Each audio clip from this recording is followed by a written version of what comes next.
وما كان الله ليعذبهم وأنت فيهم وعذابي هزق بقوم ينادى أي بيغمبر حتى تولنا لا نبي وهذه الله بيغمبر عبد الوكو من بركتي نية هيتي نية وجودي بيغمبر إخوة صلى الله عليه وسلم خوا فرميت وما كان الله ليعذبهم وأنت فيهم أي بيغمبر خوا عذابي هزقهم ينادى تاتولنا لا نبي تاتولنا لا نبي يعني قتولنا معي أو أمتا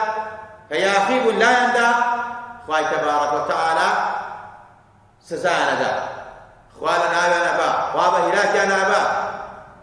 وجودي بركتي في غنبري خوان دا قولي بو يقول لنا وزانا فرمون حتى ناوكيشي وانا قولو في روزة ناوي في غنبري خواب لقي قضاي دارو بردي باش مستوى محمد رسول الله ناو چاوی فریشتەکان عەرشی پەروەردگار ناوی پێغەمبەر زۆر گەورە و پیرۆزە خوا لەگەڵ خۆیان دایناوە لەگەڵ ناوی خۆیان دایناوە بۆیە ناوبردنێ و پێغەمبەرە باسکردنێ و پێغەمبەرە سڵاواتدانە سەر و پێغەمبەرە هەر زبانێ بیکە هەر جەستەیە بیکە مادەم وجودی پێغەمبەری تایە مادەم باسی پێغەمبەری تایە مادەم خۆشەویستی پێغەمبەری تایە دڵنیابە عەقیدەت بێ باوەڕت هەبێ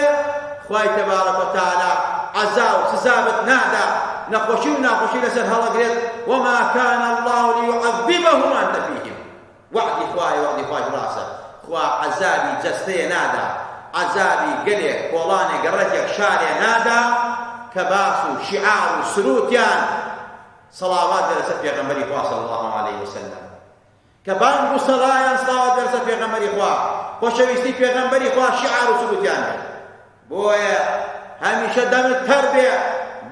صلوات في نازدا اللهم صل وسلم وزد وبارك على سيدنا محمد وآله وصحبه أجمعين أما الشعار